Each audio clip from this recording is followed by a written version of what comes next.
विद्यार्थी मित्रांनो, मागच्या पिरियडला आपण प्रत्यक्ष करांचा विचार केला आहे. त्यामध्ये आपण प्रत्यक्ष करांचा अर्थ, प्रत्यक्ष कर म्हणजे काय, प्रत्यक्ष कराची व्याख्या, प्रत्यक्ष कराची उदाहरणं, त्याचप्रमाणे प्रत्यक्ष करांचे गुण आणि प्रत्यक्ष करांचे दोष पाहिले. तर आता आपल्याला या करांच्या वर्गीकरणातला पहिला जो प्रकार आहे प्रत्यक्ष कर आणि अप्रत्यक्ष कर, त्यातील अप्रत्यक्ष करांचा विचार आपल्याला करायचा आहे. आजच्या पिरियडला मात्र वेळेची मर्यादा लक्षात घेऊन आपण फक्त अप्रत्यक्ष करांचे गुण पाहणार आहोत. नंतरच्या पिरियडला आपण दोषांचा विचार करूया. तर अप्रत्यक्ष करांचे अर्थ, व्याख्या आणि गुण ह्या मुद्द्यांचा विचार आपल्याला आजच्या या पिरियडला करायचा आहे. तर अप्रत्यक्ष करालाच परोक्ष कर असेही म्हणतात आणि इंग्लिशमध्ये त्याला इनडायरेक्ट कर असे म्हणतात. प्रत्यक्ष कराला इंग्लिशमध्ये अप्रत्यक्ष कराला इनडायरेक्ट टॅक्स असे म्हणतात, तर प्रत्यक्ष कराला डायरेक्ट टॅक्स असे म्हणतात. तर अप्रत्यक्ष कर हा जाणवत नसतो, तो वस्तूंच्या किमतीमध्ये समाविष्ट असतो आणि तो दिसत नाही, उघड नसतो, म्हणून त्याला अप्रत्यक्ष कर असे म्हणतात. तर अप्रत्यक्ष करांच्या काही तज्ज्ञांनी केलेल्या व्याख्या आता आपण पाहूया. त्यातील पहिली व्याख्या आहे प्राध्यापक J.S. मिल यांची. तर J.S. मिल असे म्हणतात, एखाद्या व्यक्तीवर कर आकारल्यानंतर ती व्यक्ती तो कर दुसऱ्या व्यक्तीकडून वसूल करून भरेल अशी शासनाची अपेक्षा असते, अशा कराला अप्रत्यक्ष कर असे म्हणतात. तर J.S. मिल यांनी असं म्हटलेलं आहे की शासनाला सुद्धा माहीत असतं की ज्या व्यक्तीवर आपण कर आकारला आहे तर ती व्यक्ती तो कर दुसऱ्या व्यक्तीकडून वसूल करून भरेल असा कर म्हणजेच अप्रत्यक्ष कर होय. तसंच डॉक्टर डॉल्टन यांनी अप्रत्यक्ष कराची व्याख्या अशी केली आहे की ज्या व्यक्तीवर कर आकारला जातो त्या व्यक्तीकडून तो भरला जात नाही, तर तो दुसऱ्या व्यक्तीकडून भरला जातो.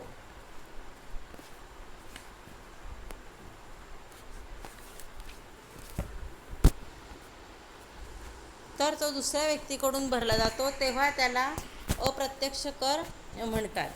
तर अशा रीतीने डॉक्टर डॉल्टन यांनी अशी व्याख्या केली आहे की एखाद्या व्यक्तीवर कर आकारल्यानंतर ती व्यक्ती तो कर दुसऱ्या व्यक्तीकडून वसूल करून भरला जातो, तेव्हा त्यास अप्रत्यक्ष कर असे म्हणतात. तिसरी सर्वसामान्य व्याख्या अशी केली जाते की कराघात व करभार एकाच व्यक्तीवर न पडता निरनिराळ्या व्यक्तीवर पडत असेल तर त्याला अप्रत्यक्ष कर असे म्हणतात. तर आपण 3 व्याख्या पाहिलेल्या आहेत. J.S. मिलची व्याख्या पाहिली, डॉक्टर डॉल्टन यांची व्याख्या पाहिली आणि एक सर्वसाधारण व्याख्या पाहिलेली आहे. तर तिन्ही व्याख्यांमध्ये आपल्याला असं दिसतं आहे की ज्या व्यक्तीवर शासन कर आकारते तर त्या व्यक्तीने तरी तो सुरुवातीला कर दिला तरीसुद्धा ती व्यक्ती तो कर दुसऱ्याकडून वसूल करून भरते आणि अशा कराला अप्रत्यक्ष कर असे म्हणतात. कारण J.S. मिल यांच्या व्याख्येतही आपण पाहिलं होतं की J.S. मिल असे म्हणतात की एखाद्या व्यक्तीवरती कर आकारल्यानंतर ती व्यक्ती तो कर दुसऱ्या व्यक्तीकडून वसूल करून भरेल अशी शासनाची अपेक्षा असते, अशा कराला अप्रत्यक्ष कर असे म्हणतात. त्याचप्रमाणे डॉक्टर डॉल्टन यांनी पण असं म्हटलेलं आहे की ज्या व्यक्तीवर कर आकारला जातो त्या व्यक्तीकडून तो कर भरला जात नाही, तर तो दुसऱ्या व्यक्तीकडून भरला जातो, तेव्हा त्याला अप्रत्यक्ष कर असे म्हणतात. म्हणजे J.S. मिल आणि डॉक्टर डॉल्टन यांना एकच म्हणायचं आहे, थोडंफार वेगळ्या रीतीने त्यांनी आपलं म्हणणं आपल्या व्याख्येमध्ये सांगितलेलं आहे. आणि तिसरी जी सर्वसामान्य व्याख्या आहे ती म्हणजे कराघात आणि करभार जर एकाच व्यक्तीवर पडत असेल तर त्याला अप्रत्यक्ष कर असे म्हणतात. तर कराघात याचा अर्थ कराचा आघात सुरुवातीला ज्याच्यावर पडतो तो, आणि करभार म्हणजे शेवटी कराचा भार जो सहन करतो तो. तर प्रत्यक्ष करांच्या बाबतीत कराघात आणि करभार हा एकाच व्यक्तीवर पडतो, तर अप्रत्यक्ष करांच्या बाबतीत कराघात आणि करभार हा एकाच व्यक्तीवर न पडता तो निरनिराळ्या व्यक्तींवर पडतो, वेगवेगळ्या व्यक्तींवर पडत असतो, आणि त्याला अप्रत्यक्ष कर म्हणतात. म्हणजेच कर देणारे लोक वेगळे असतात आणि कराचा भार सहन करणारे लोक हे अप्रत्यक्ष करांच्या बाबतीत वेगळे असतात.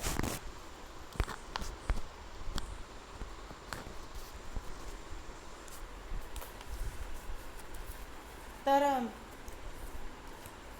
अशा रीतीने अप्रत्यक्ष कर हा ज्या व्यक्तीवर आकारला जातो त्या व्यक्तीकडून वसूल केला जात नाही, तर तो इतरांकडूनच वसूल केला जातो.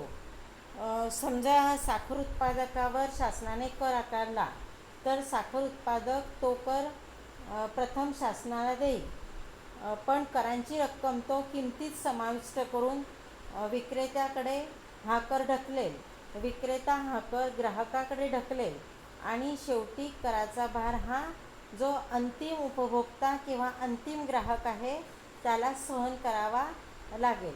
म्हणजे शासनाने जरी कर साखरेच्या उत्पादकावर आकारला होता तरी तो ग्राहकाने सहन केला. तर अशा रीतीने अप्रत्यक्ष कर हा सुरुवातीला शासन ज्याच्यावर आकारतो तर तो सुरुवातीला शासनाला तर देऊन देतो, पण तो कर नंतर तो इतरांकडून वसूल करतो. आता तुम्हाला मी साखरेच्या उत्पादकाचं उदाहरण सांगितलं की समजा सरकारने साखरेच्या उत्पादकावर कर आकारला, तर साखरेचा उत्पादक शासनाला सुरुवातीला कर देईल, पण नंतर तो किमतीमध्ये हा कर समाविष्ट करून विक्रेत्याकडे ढकलेल. मग हा ठोक विक्रेत्याकडे ढकलेल, मग ठोक विक्रेता किरकोळ विक्रेत्याकडे हा कर ढकलेल, आणि किरकोळ विक्रेता हा ग्राहकाकडे ढकलेल. मग शेवटचा जो ग्राहक आहे किंवा अंतिम उपभोक्ता आहे त्याला हा कर सहन करावा लागेल. तर अशा रीतीने अप्रत्यक्ष करांची उदाहरणं जर सांगायचं म्हटलं तर उत्पादन कर, विक्री कर, जाहिरात कर, आयात कर, निर्यात कर ही अप्रत्यक्ष कराची उदाहरणं आहेत. उत्पादन कर, विक्री कर, जाहिरात कर, आयात निर्यात कर, तर ही आपल्याला अप्रत्यक्ष कराची उदाहरणं सांगता येतात. तर प्रत्यक्ष करांप्रमाणेच अप्रत्यक्ष करांमध्ये सुद्धा काही चांगल्या बाबी आहेत, काही दोष पण आहे, काही वाईट बाबी पण आहे. तर या दोन्हींचा विचार आपल्याला करायचा आहे. ज्याप्रमाणे आपण प्रत्यक्ष करांच्या दोन्ही बाजू समजून घेतल्या, प्रत्यक्ष करांचे गुणही समजून घेतले, दोषही समजून घेतले, त्याचप्रमाणे अप्रत्यक्ष करांचे सुद्धा दोघी बाजू आपल्याला समजून घ्यायचे आहे की अप्रत्यक्ष करांमध्ये कोणत्या चांगल्या बाबी आहेत आणि कोणत्या वाईट बाबी आहे. पण आजच्या पिरियडला फक्त आपण गुणांचा विचार करणार आहोत, दोषांचा विचार आपण नंतरच्या पिरियडला करणार आहोत.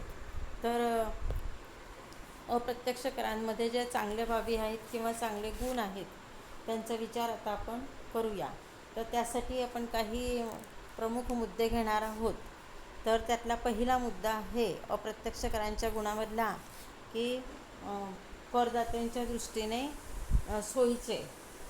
तर अप्रत्यक्ष कर हे करदात्यांच्या दृष्टीने सोयीचे असतात, कारण ते एकरकमी घेतले जात नाही. ज्याप्रमाणे प्रत्यक्ष कर हे एकरकमी घेतले जातात तसे अप्रत्यक्ष कर हे एकरकमी घेतले जात नाही. ते किमतीत समाविष्ट असल्याने खरेदीच्या प्रमाणात हळूहळू घेतले जातात. त्यामुळे करदात्याला करांचा भार एकाच वेळेला द्यावा लागत नाही किंवा करदात्यावर कराचा भार एकाच वेळेला पडत नाही, आणि त्यामुळे करदात्याला कर देणं काही जड वाटत नाही. त्याचप्रमाणे हे कर किमतीत समाविष्ट असल्याने आपण किती कर शासनाला देत आहोत हे करदात्याला समजत नाही, आणि त्यामुळे त्याला कर देणं काही त्रासदायक वाटत नाही. तर अशा रीतीने अप्रत्यक्ष कर हे करदात्याच्या दृष्टीने सोयीस्कर असतात, सोयीचे असतात, कारण ते एकाच वेळेला द्यावे लागत नाही. जसं जसं आपण वस्तू आणि सेवांची खरेदी करत जातो तसे तसे हे कर द्यावे लागत असतात. आणि महत्त्वाचं म्हणजे हे कर किमतीत समाविष्ट असल्यामुळे आपण किती कर देत आहोत हे काही करदात्याला माहिती नसतं, आणि त्यामुळे त्याला ते कर देणं काही जड वाटत नाही. दुसरा मुद्दा आहे कर चुकविणे कठीण. तर प्रत्यक्ष कर हे मोठ्या प्रमाणावर चुकवले जातात, कारण प्रत्यक्ष कर हे चुकवणं शक्य आहे. जे व्यावसायिक मोठे उद्योजक असतात की ज्यांचं उत्पन्न हे शासनाला कळू शकत नाही, ते कायद्यातील पळवाटांचा अवलंब करून प्रत्यक्ष कर चुकवतात. पण अप्रत्यक्ष कर चुकवणं कठीण असतं, कारण हे कर किमतीत समाविष्ट असतात आणि त्यामुळे वस्तूंच्या खरेदीच्या वेळेला हे कर दिले जातात. कर टाळून वस्तूंची खरेदी करणं शक्यच नसतं, कारण वस्तू खरेदी करणारा दुकानदाराला किंवा विक्रेत्याला असं म्हणू शकत नाही की मी कर देत नाही. त्याला जर वस्तू खरेदी करायची आहे तर त्याला कर हा द्यावाच लागतो, तो कर टाळू शकत नाही आणि त्यामुळे अप्रत्यक्ष कर चुकवणं हे कठीण असतं. तिसरा गुणाचा मुद्दा आहे मोठ्या प्रमाणावर उत्पन्न मिळते. अप्रत्यक्ष करांपासून सरकारला मोठ्या प्रमाणावर उत्पन्न मिळतं, कारण महत्त्वाचं म्हणजे अप्रत्यक्ष कर चुकवेगिरीचं प्रमाण हे नसतं. अप्रत्यक्ष कर चुकवता येत नाही. तसेच ज्या वस्तूंची मागणी अलवचिक असते, म्हणजेच ज्या वस्तूंची किंमत वाढली तरी त्या वस्तूंच्या मागणीत फरक पडत नाही. किंमत वाढली म्हणून त्या वस्तूंची मागणी कमी होत नाही. तर अशा वस्तूंवर सरकारने जास्त दराने कर आकारून जास्तीत जास्त उत्पन्न मिळवलं काही अडचण नसते. तर अशा रीतीने अप्रत्यक्ष करांपासून मोठ्या प्रमाणात उत्पन्न मिळवता येतं. ज्यावेळेला सरकारला जास्तीच्या उत्पन्नाची गरज असते त्यावेळेला सरकार ज्या वस्तूंची मागणी अलवचिक आहे अशा वस्तूंवरील कर वाढवते, कारण अशा वस्तूंच्या जरी किमती वाढल्या तरीसुद्धा त्यांच्या मागणीवर काही फरक पडत नाही आणि म्हणून सरकारला अशा वस्तूंवरती जास्त कर आकारता येतात आणि जास्तीत जास्त उत्पन्न मिळवता येणं शक्य असतं. चौथा अप्रत्यक्ष करांमधील गुणाचा मुद्दा म्हणजे जास्तीत जास्त लोकांना करकक्षेत आणता येते. अप्रत्यक्ष करांमुळे जास्तीत जास्त लोकांना करकक्षेत आणता येते, कारण अप्रत्यक्ष कर हे विविध वस्तू आणि सेवांवर आकारले जातात. ज्या वस्तू व सेवांचा उपभोग हा देशातील सर्व लोकांकडून घेतला जातो, त्यामुळे सर्वच लोक अप्रत्यक्ष कर कमी जास्त प्रमाणात आपल्या खरेदीप्रमाणे देत असतात. त्यामुळे काय होतं तर करांचा भार हा सर्व लोकांवर पडतो. प्रत्यक्ष करांचा भाराच्या बाबतीत तसं नसतं. प्रत्यक्ष करांचा भार हा फक्त ठराविक लोकांवर पडतो, कारण ज्यांचं उत्पन्न मालमत्ता संपत्ती जास्त आहे त्यांच्यावरच हे कर आकारले जातात आणि त्यामुळे काही लोकांवर भार पडतो आणि काही लोकांवर भार पडत नाही अशी परिस्थिती निर्माण होते. पण अप्रत्यक्ष करांच्या बाबतीत तसे नसते. अप्रत्यक्ष करांचा भार हा सर्वच लोकांवर कमी जास्त प्रमाणात पडत असतो आणि त्यामुळे जास्तीत जास्त लोकांना करकक्षेत आणता येणं शक्य असतं. पुढचा मुद्दा आहे क्षमता तत्त्वाचे पालन. तर आपण सुरुवातीलाच करांची तत्त्व पाहिली होती आणि त्यामध्ये एक महत्त्वाचं तत्त्व आपण अभ्यासलं, ते म्हणजे क्षमता तत्त्व, की लोकांच्या आर्थिक क्षमतेनुसार करांची आकारणी करण्यात यावी असं क्षमता तत्त्वात प्रतिपादित केलेलं आहे. आर्थिक क्षमता याचा अर्थ ज्यांचं उत्पन्न जास्त त्यांच्यावरती जास्त दराने कर आकारायचे आणि ज्यांचं उत्पन्न कमी त्यांच्यावरती कमी दराने कर आकारायचे. तर अप्रत्यक्ष करांद्वारे सुद्धा क्षमता तत्त्वाचं पालन हे करता येतं. श्रीमंत लोकांकडून ज्या चैनीच्या आणि ऐषारामी वस्तूंचा वापर केला जातो त्या वस्तूंवर जास्त दराने कर आकारायचे आणि गरीब लोक वापरत असलेल्या जीवनावश्यक वस्तूंवर कमी दराने कर आकारायचे आणि अशा प्रकारे अप्रत्यक्ष करांद्वारे क्षमता तत्त्वाचं पालन केलं जातं. म्हणजेच उच्च उत्पन्न गटातील लोक ज्या वस्तू आणि सेवांचा उपभोग घेतात त्याच्यावरती कर जास्त आकारायचे आणि गरीब लोक ज्या वस्तू आणि सेवांचा उपभोग घेतात त्यांच्यावरती कमी दराने कर आकारायचे. यामुळे जास्त उत्पन्न असणाऱ्या लोकांवर जास्त कर आकारले जातील आणि कमी उत्पन्न असणाऱ्या लोकांवर कमी दराने कर आकारले जातील. याचाच अर्थ ज्यांची आर्थिक क्षमता जास्त त्यांच्यावरती जास्त दराने कर आकारले जातील, तर ज्यांची आर्थिक क्षमता कमी त्यांच्यावरती कमी दराने कर आकारले जातील. तर अप्रत्यक्ष कराच्या गुणाचा शेवटचा मुद्दा म्हणजे लवचिकता. तर अप्रत्यक्ष करांमध्ये लवचिकता असते. सरकारला जास्तीच्या उत्पन्नाची गरज भासल्यास सरकार या करांच्या दरात वाढ करू शकते.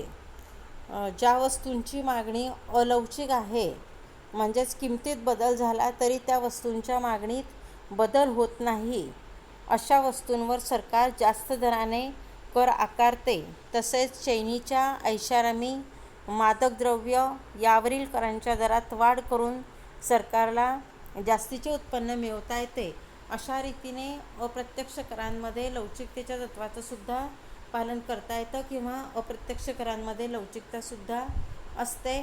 सरकारला जर जास्तीच्या उत्पन्नाची गरज भासली तर सरकार चैनीच्या वस्तू, ऐषारामी वस्तू, मादक पदार्थ यांच्या उत्पादनावर, विक्रीवर जास्तीचे कर आकारू शकते. त्याचप्रमाणे ज्या वस्तूंची मागणी अलवचिक आहे अशा वस्तूंच्या उत्पादनावरील, विक्रीवरील करांच्या दरातसुद्धा वाढ करून जास्तीचं उत्पन्न मिळवू शकते. तर अशा रीतीने अप्रत्यक्ष करांचे काही प्रमुख गुण आपल्याला सांगता येतात.